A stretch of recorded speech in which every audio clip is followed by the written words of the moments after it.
kita nafikan. Maka sebab itu undang-undang tubuh perlembagaan dalam perkara 153 memberi hak keistimewaan orang lain. Inna Allah ya'murukum an tu'adul amanati ila ahliha wa idza hakamtum bainan nas an tahkumu bil 'adl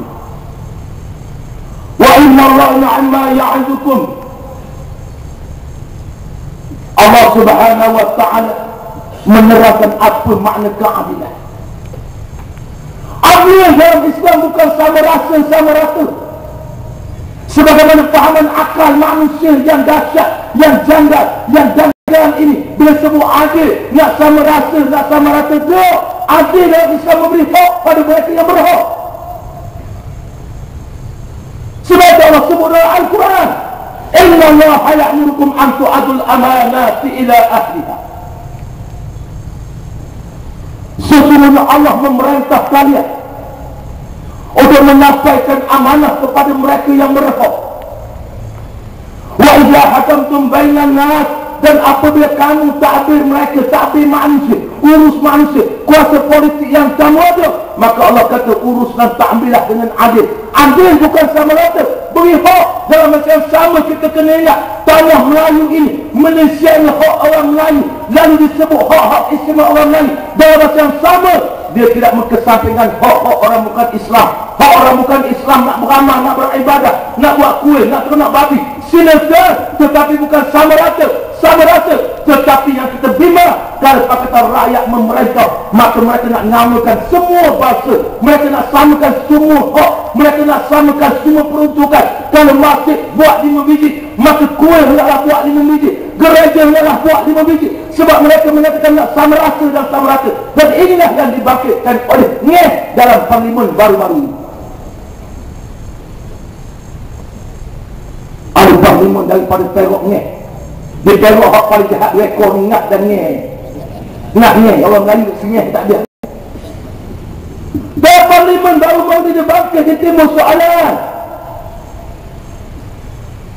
Kenapa peruntukan untuk Islam lebih banyak daripada peruntukan untuk agama lain?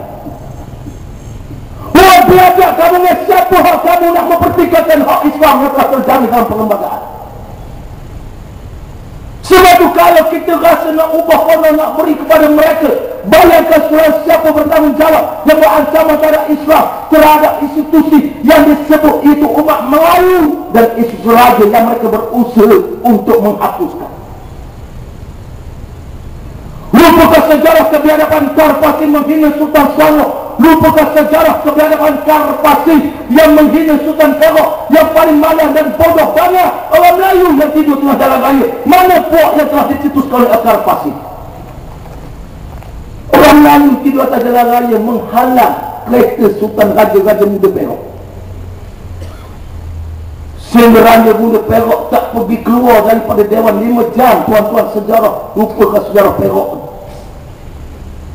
Sebab undang-undang tubuh kerajaan negeri Perak, kalau Sultan tidak merasmikan Dewan Undangan Negeri, maka akan terbubuh. Bayangkan Raja Muda Perak Tengku Nazri 5 jam duduk dalam Dewan menantikan untuk merasmikan Dewan Undangan Negeri Perak. Sebab itu saya kata orang Melayu yang ikut tunduk kepada pembangkang, yang tunduk kepada kehendak Karpasi, yang menghina institusi raja, inilah bangga dan bengok. Sehingga sanggup tidur atas jalan raya. Korang nak mempertahankan bagaimana kehendak dan kemahuan Karpasi yang biadab. Sedangkan bahasa-bahasa yang lain untuk menghina Sultan, mereka hina, orang Melayu menyambut sehingga tidur di jalan raya. Kita bukan mempertahankan batang tubuh Sultan, tetapi institusi raja-raja. Kerana institusi inilah yang mempertahankan Islam, yang jaga Islam, yang jaga Melayu. Sejarah pernah berlaku di Selangor, tuan-tuan. Saya ni datang daripada Selangor, dan kita tahu kan kita Pakatan PAS masuk dalam kepimpinan kerajaan negeri Selangor, di mana pernah Khalid Ibrahim Al-Gaddafi pernah mencadangkan supaya wang zakat yang kita bayar sebagai zakat yang telah difardukan oleh Allah nak digunakan untuk masalah untuk orang. Wang zakat nak digunakan juga oleh orang bukan Islam. Yang Sultan Selangor kata, no, kamu jangan nak menggunakan wang zakat institusi raja. Bayangkan Sultan tidak ada institusi raja, apa yang berlaku terhadap ancaman Islam. Sebab itu saya turun pada malam khususnya di sini di Kampung Padang Lala. Saya bukan nak kita buat pembangunan.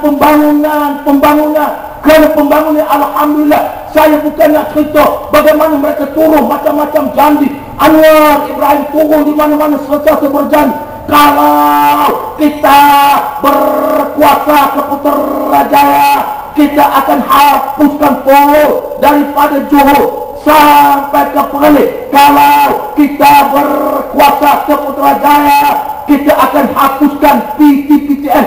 Kalau kita berjaya ke Putrajaya, kita akan bagi pendidikan semuanya percuma kepada bapak.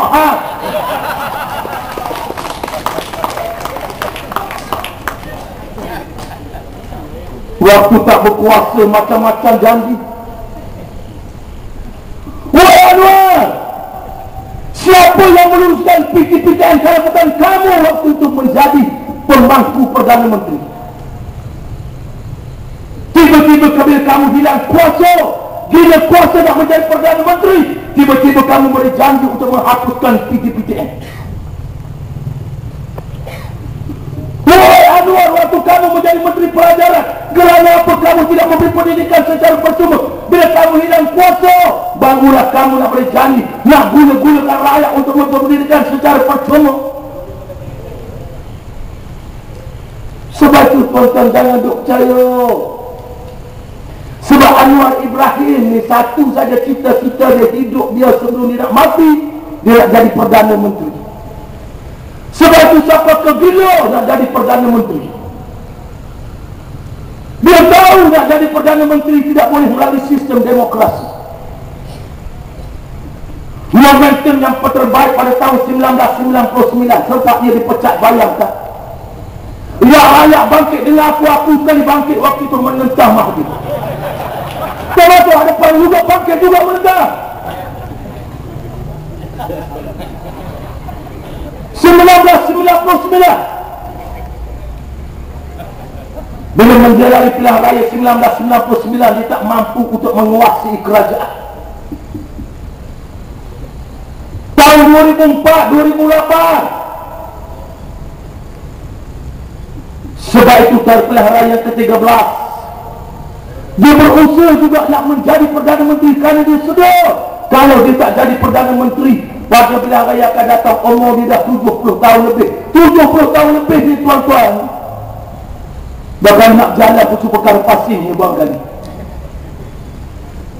Sebab itu baik Mu'abai Kruh dia mengajak rakyat, dia sedar tak boleh melalui sistem demokrasi yang disebut dengan sistem demokrasi, melalui sistem pilihan raya, masa undi. Akhirnya bila sedar rakyat memahami, iaitu menolak perkataan rakyat, lalu dia mengajak rakyat bangkit dalam sistem demonstrasi, bangkit di tengah-tengah jalan raya. Konon nak menyamakan dataran Merdeka dengan dataran Tahrir.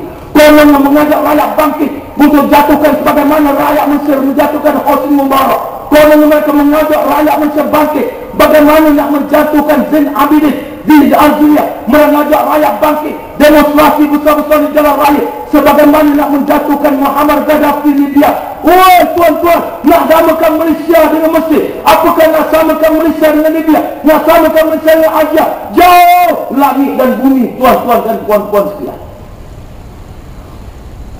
Muammar Gaddafi kezaliman di mana-mana mahasiswa yang lawan. Mahasiswa yang lawan kerajaan Muammar Gaddafi. Muammar Gaddafi hantar pasukan khas, dicari mana pelajar, terus digantung di tiang-tiang bendera universiti. Itu Muammar Gaddafi. Hari ini mahasiswa Malaysia ni punya server, mereka boleh tentang macam-macam tentang.